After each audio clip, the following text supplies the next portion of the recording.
But when is it that we don't intervene? Let's see if you know that. When is it that we don't intervene? Yeah. Like, are you talking about a principle, or are you talking about a I'm certain talking situation? about the United States when it doesn't attack a country and doesn't get involved. I think that, the United States doesn't really get involved if they're not either protecting American interests or the interests of our allies. Well, did we have an interest in Ukraine? I suppose you could argue that. Did we intervene? I think that has more to do with our administration than the You think a different administration would have gone to head to head with Russia? not a head-to-head. I think there would have been more action, though. But they would not have sent the troops. The principle is right in front of you. We're going to intervene whenever we feel like it, whenever we think our interests are at stake. We like it. If they don't have nukes, when they have nukes, no, we don't. That's the principle that the United States is following today, and other countries will follow our lead and do the same. And that's just going to make for a very unsafe world. That's why we developed the principle of national sovereignty, to localize disputes, localize problems. But the problem with national sovereignty is that you have administrations in other countries who, will see like blatant human rights violations, and the government might even be complicit in that. And if the United Nations isn't willing to bring in forces, a lot of times, and even if the United Nations is, that's still a violation of national sovereignty by the definition. So I think that it can't be something that's upheld all the time, or we would still have, and we do have problems, particularly in Africa and the Middle East, with national sovereignty in terms of people not having the rights that we have in Western nations. Right. So you think each country should decide whether the other countries are protecting the individual rights of the citizens, and if they think that they aren't, then they should go ahead and attack. No, I don't necessarily. I don't think that that's. That would not be a good idea, right? Correct. Yeah. Well, so that's the principle that you're suggesting we follow. That if every country should make a judgment about every other country, and say, let me see, country X, are they abusing their people or not? If they're abusing them, we should feel free to go in there and attack them. And that would just create war all over the place. You were saying that in some countries would abuse their people. Absolutely, and they do. But the conflict is localized. I think that's. And the conflict is localized, and those people can flee, like they have. We can accept them as refugees if we're generous and kind-hearted. And Rubio's the president. Anyway, no, I don't know if he's going to accept them. But anyway, you see, you need a principle, and you need to decide whether humanitarian reasons, like you were discussing now, are sufficient, whether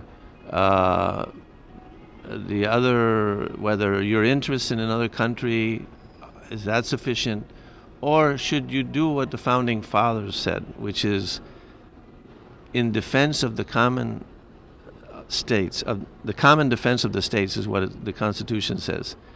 Our founding fathers believe that we should only use military action in self-defense. And so that's the way our Constitution reads. In the common defense of the states. That's it. There is no place in the Constitution that says we need to go to war to protect other countries or to liberate other countries. That's not a function of the federal government. You believe in limited government, right? Yes, I do. So that's one of the limitations, not to get involved everywhere.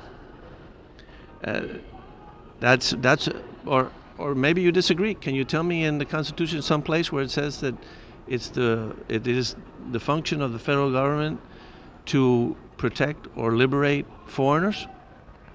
No, I do think though that it's obvious that the Constitution has been, used as a living document for many, many other reasons. But you believe in that, in the living document No, Constitution? no, No, okay, I neither do don't. I. So we don't have to deal with that. But what I'm saying is the fact that it was written, in the late 18th century, and they didn't foresee the level of globalization, that we have now. And so something that happens in the Middle East or in, Eastern Europe is affecting, the defense of the states, or could be linked to that. So what would happen if Iraq took over Kuwait? Is that our national interests were at stake, you say?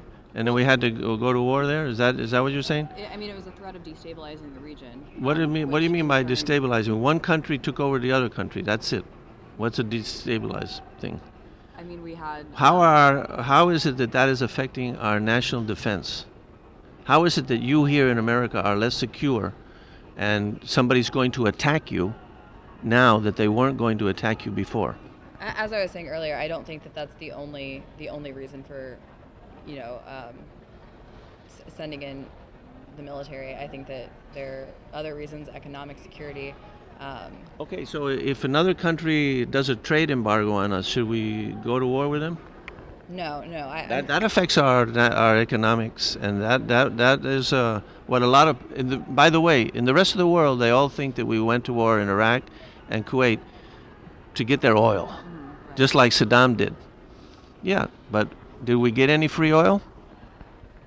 Not that I. Not a drop. And anyway, even if we had, it wouldn't have been a reasonable thing to do. It wouldn't be a proper thing to do, to go to war, to make sure that somebody sells you something. If a gas station doesn't want to sell you some gas, do you go to war with that gas station? Or you attack them? No, you just go to a different gas station. That's what we should do. It doesn't affect our defense, our security, even our economics. Even if a country doesn't sell us oil, that has no effect on us at all. Did you know that? I was not aware of that. It's very simple. Country, Kuwait says, or Iraq says, we're not, or any country, Iran, I don't care, choose them, we're not going to sell you any oil anymore. Okay? So what are they going to do with the oil that they were selling to America? Sell it to someone else. Right? Yes. So then that person, now they sell it to someone else, right? So somebody was before selling it to that person that is now buying from Iran or from Iraq, right? Now they're looking for a customer. And the United States says, here we are. We would like to buy some. So the United States buys from the country that they used to, previously was selling oil to, and now Iran is selling oil to them. Now we'll buy from that country instead of from Iran. Makes no difference. There's this whole economic argument about is affecting our economy. It's bogus. There's nothing there. I think that, as I was saying before, I'm not saying that you should go to war purely over economic concerns, but I'm saying that's one factor that can be considered. Well, either it's a condition to go to war or it isn't. If it isn't, then it's not part of the principle. But let's wrap up here. Okay. Are you persuaded that you need a principle now to evaluate effectively? I think that a principle is helpful, but I don't think that. I still believe that there are different factors that you need to consider, not just like you gave the example of high jump. That's pretty straightforward if you meet this criteria in height, but there's no criteria for like how fast you were running or Doesn't matter. what you were running on. And I think that the key thing is how high you jump. That's the objective. Mm-hmm. What is the objective in our determining what principle to use when we should go to war or not? There's only one objective: keeping America safe. Now, a lot of people have a different objective. That's where the problems come. And that objective is the same this century, the previous century, and the previous century. It's eternal principle of self-defense, as human beings should always have and have always had. That's the proper principle. That's probably the principle you use in your own personal life. Self-defense. If nobody attacks you, they're not going to attack you, you don't attack them. That's it. If you don't like them, you don't attack them. If they don't sell you stuff, you don't attack them. So, the most important thing we've discussed is whether you can evaluate effectively without a principle. And the reason why you can't evaluate effectively without a principle is? It would be arbitrary, I suppose. Yeah, it's not an evaluation. It's just an arbitrary judgment. Because an evaluation is deductive reasoning. It starts with a major premise, and you apply that major premise, whatever is included in there, 3 conditions, 1, 2, I don't care. You apply it to a specific situation. And if it meets that criteria, then you act in a certain way. If it doesn't meet in that criteria, you don't act in that way. That's a principle. Other than that, it's just arbitrary. So if you get any takeaway from this interview, Okay, yeah. that should be it. That's an epistemological truth. See, we got really deep into epistemology. Yeah. Okay, well, look, it was a pleasure interviewing you, Thank you. Yes. and I wish you the best in your political endeavors. Thank you.